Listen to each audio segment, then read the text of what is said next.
ఉంటే నిజమైన అనుభూతిలోకి, నిజమైన సంపూర్ణత, పూర్ణిమ అంటే సంపూర్ణం, పరిపూర్ణమైనటువంటి పూర్ణస్థితి, సంపూర్ణ స్థితి.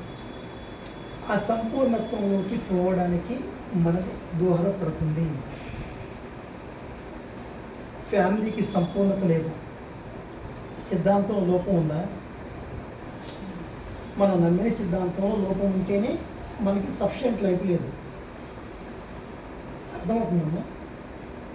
ఈ ఇంటికి ఒక 8 పునాదులు వేశారు అనుకుందాం, పిల్లర్స్ 8, దాని మీద నిర్మాణం చేశారు. అదే ఒకటేస్తే అందరు కలిసి ఈ పక్క రాగానే ఈ పక్క ఉండిద్ది, అటుపక్క పోగానే అటుపక్క ఉండిద్ది. అవును కదా?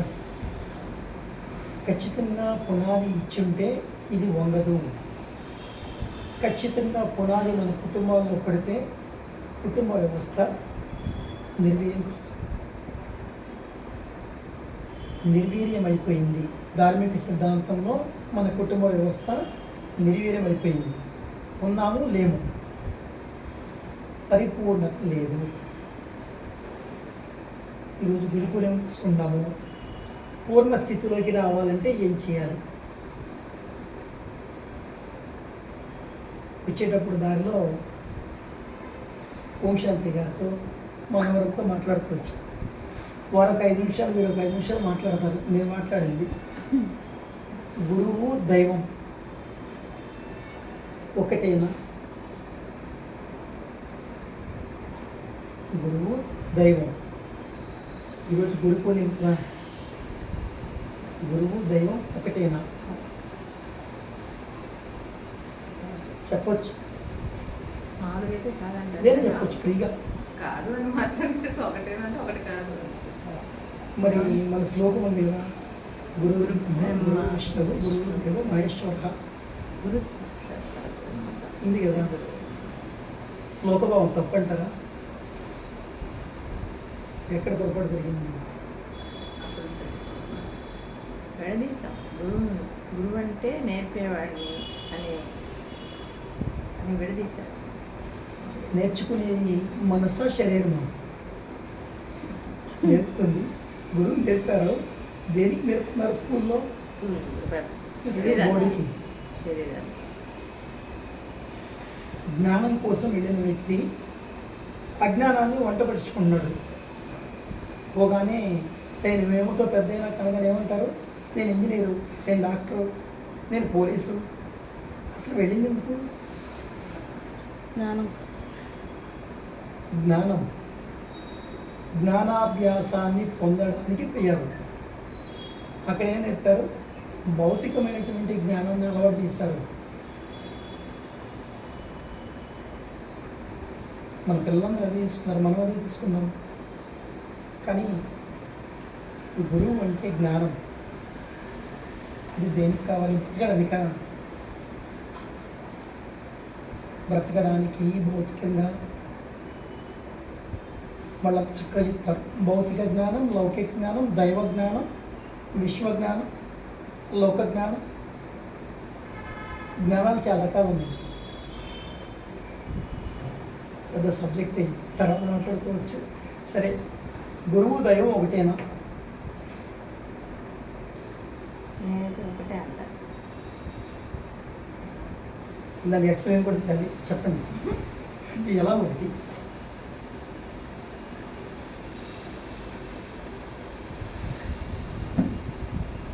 దైవం అంటే ఇప్పుడు మన మనసులో మనమే అని. అయితే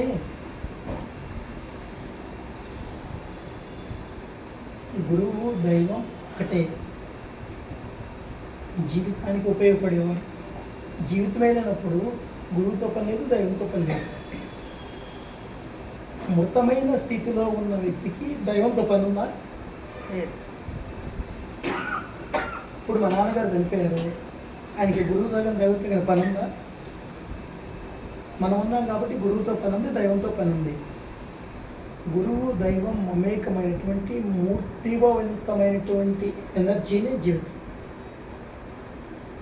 పుట్టిన బేబీకి పాలు బ్రోలే స్థితిని నేర్పేది ఎవరు? దైవమా గురువా?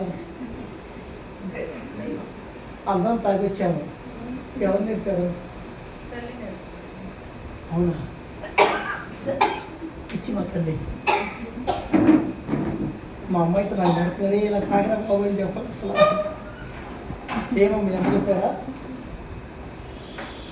తల్లి ప్రథమ గురువు, ప్రథమ దైవం, కానీ తల్లి నేర్పల. అక్కడ ఉన్న విశ్వంలో ఉన్న చైతన్యం నేర్పింది. తన లోపల ఉన్న భావం ఆకలి తీర్చుకోవడానికి తల్లి చనుమన పట్టుకుని ఈ విధంగా తీసుకోవాలని నేర్పింది. ఎక్కడ ట్రైనింగ్ తీసుకోవాలి? అమ్మ కడుపులో ట్రైనింగ్ తీసుకుంటే బయట రాగానే అటాక్ చేయొచ్చు, కానీ ట్రైనింగ్ లేదు.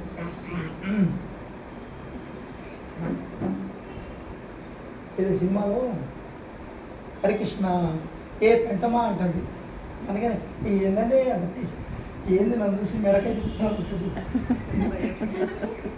ఇలా పెట్టుకుని వచ్చింది.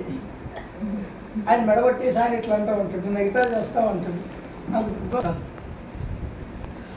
గురువు గురువే, దైవం దైవమే. మీతో చెప్పిన గురుతత్వాన్ని చెప్పండి ఇప్పుడు.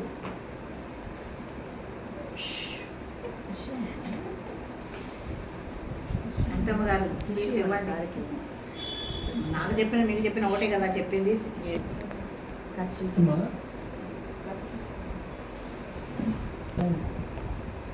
అంతరంగానిక శరీరానిక. ఒక మెకానిక్ ఉన్నాడు, మెకానిజం నేర్పాడు. అలాగే ఉన్నాడు, ట్రైనింగ్ నేర్పాడు. దేనికి? దీనికి. అయితే దైవ జ్ఞానం నేర్పే గురువు వేరు, భౌతిక దైవ జ్ఞానం కలిసి ఉండవు. స్టూడెంట్కి క్లాస్ రూమ్లో ఇచ్చేటువంటి టీచింగ్ వేరు, గురుకులంలో ఆ గురుకుల అభ్యాసకుడికి ఇచ్చేటువంటి టీచింగ్ వేరే ఉంటుంది. ఇక్కడ బ్రతకడానికి ఎంటెక్లో, బీటెక్లో, బీఎస్సీలో డిగ్రీలు ఇస్తారు, కానీ అక్కడ దైవాన్ని గ్రహించడానికి పరమ జ్ఞానాన్ని లోపలికి జొప్పింపజేస్తారు. అక్కడ గురువు ఇచ్చేది ఆంతరంగికం వేరు, ఇక్కడ గురువు ఇచ్చే భౌతికం వేరు. ఇవి రెండు కలిపి జరగదు. మళ్ళీ దేవాలయంలో మనం వెళ్ళి దేవుణ్ణి నాకు 1 కోటి రూపాయలు కావాలని అడిగాము, ఇచ్చేస్తాడా? నేను విశ్వాన్ని తెలుసుకోవాలి అని అడిగాము, అవకాశం ఉంది. 1 కోటి రూపాయలకి అవకాశం లేదు. ఆయన తెలియదు అది. భౌతిక గురువుకి ఆంతరంగిక గురువుకి వ్యత్యాసం ఉంది. లోనున్న గురుతత్వానికి బయట ఉన్న బాహ్య గురుతత్వానికి వ్యత్యాసం ఉంది. ఈ రెంటికి తేడా తెలియకపోతే జీవితకాలం అంతా భక్తులే. పూలదండలు పెట్టుకోవటం, కూర్చోవటం, నమస్కారం చేయటం, ధూపదీపం, నైవేద్యాలు చేయటం, అంతే. కానీ అది కాదు, ఒక ప్రత్యేకమైనటువంటిది. గింజకి మొదట పిగిలి వచ్చేటువంటి లోనున్న జీవతత్వం ఉంది, ఆ జీవతత్వం దైవం. పగిలి వచ్చేటువంటి ఆ పగిలిన స్థితి గురువు.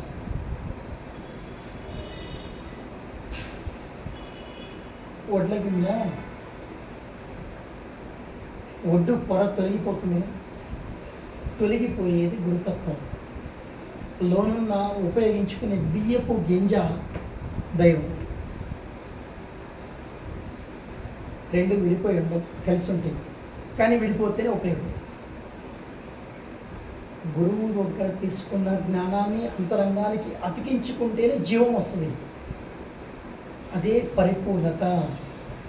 ఈ రోజున గురు పూర్ణిమ ప్రత్యేకత ఏంటంటే, సప్త వేదాలు, సప్త ఋషుల ద్వారా వచ్చినటువంటి చైతన్యాన్ని చతుర్వేదాలుగా మార్చి పరిపూర్ణత కావించిన సంపూర్ణ స్థితి. సప్త ధాతువులు కలిగినటువంటి షట్చక్తుల యొక్క మమేకమైనటువంటి షట్చక్రాల మన శరీరంలో పూర్తి మమేకత్వాన్ని మార్చి ఏకత్వంగా మార్చేదే ప్రస్తుత ఈ రోజు యొక్క ప్రత్యేకత. 7 చక్రాలు 7 ప్రదేశాల్లో ఉన్న ఒకటిగా మార్చే స్థితి. అది కాకపోతే హ్యాపీ రాదు, అది లేకపోతే పరమానందం లేదు, స్వచ్ఛతానందం లేదు. ఇప్పటి వరకు మనకి ఆనందమే తెలియదు. పరమానందానికి ఎప్పుడు వెళ్ళాలి, సస్తానందానికి ఎప్పుడు వెళ్ళాలి చూద్దాంలే భవిష్యత్తులో. కానీ ఈరోజే చూడొచ్చు. గురు పూర్ణిమ కదా, 3 రకాల చైతన్యాన్ని చూడవచ్చు. దీన్నే త్రికరణ శుద్ధి అంటారు. మీరందరూ ఇక్కడ త్రికరణ శుద్ధిగా కూర్చున్నారా? నేనైతే కూర్చున్నవాడు చేయొద్దండి.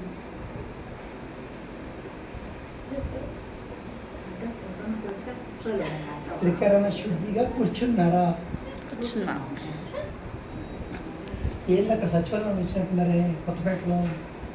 ఆలోచించట్లా, బయటే వదిలేసాం. అక్కడ తర్వాత బయట వెంటనే వెళ్ళిపోతుంది మనసు. ఇప్పుడు నేను ఇక్కడ కూర్చున్నాను కదా, తెచ్చుకుంటాం. ఏంటి కారు ఆరం సౌండ్ అయినట్టుంది, వెళ్ళిపోయింది. షాపు నుంచి వస్తానన్నాడు రామకృష్ణ, ఇంకా రాలేదేంటి, వెళ్ళిపోయింది.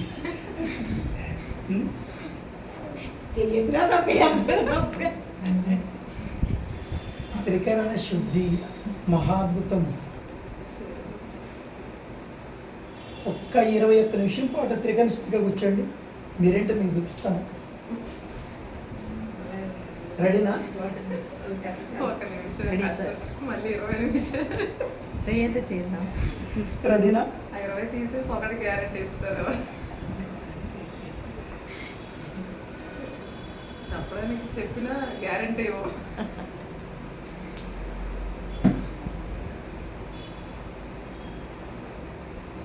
పలకటానికి బాగుంది. అసలు త్రికరణం అంటే ఏంటి, కరణం అంటే ఏంటి అసలు? ముందు 3 తీసేద్దాం, విభాగించి చూద్దాం. త్రికరణం, 3 పక్కకు తీసాము. కరణం మనస వాచ కర్మణ. చెప్పండి, ఎవరు తెలిసిన వాళ్ళు చెప్పండి. చైతన్య చెప్పు. నాకేం తెలియదు. తన్మన్ ఇదేమో కరము, కరము, అది కరణం. మళ్ళీ కరణం తేడా ఉంటుంది. మున్సోళ్ళు కరణాలు అట్లా ఉన్నారు కదా. నరసింహ గారు తెలుసు కరణం అంటే. నీకు తెలుసా చైతన్య కరణం అంటే? చెయ్యాలి. తెలుసా? కరణాలు మున్సిపల్ ఉండాలి. వాళ్ళే బీఆర్ఓ, కరణాలన్నీ బీఆర్ఓలు అయిపోయారు. అంతకుముందు తహసీల్దార్ అనేవాళ్ళు ఎంఆర్ఓలు అయ్యారు. మళ్ళీ తిరిగి తహసీల్దార్గా పేరు మార్చారు. మళ్ళీ రైతులు లెక్కలు అవన్నీ తీసుకోవడం. ఇప్పుడు ఎన్ని బుక్లు ఉండేవి. భలే కష్టపడేవాళ్ళు అండి. ఆ రైటింగ్ వాళ్ళు వేరంతా ఆ చదవాలండి. ఇప్పుడు పిల్లలకి అంతా కంప్యూటర్లో వచ్చేసింది. అవును, అన్నీ ఆన్లైన్ అవును. కరణం అంటే ఇది త్రికరణం.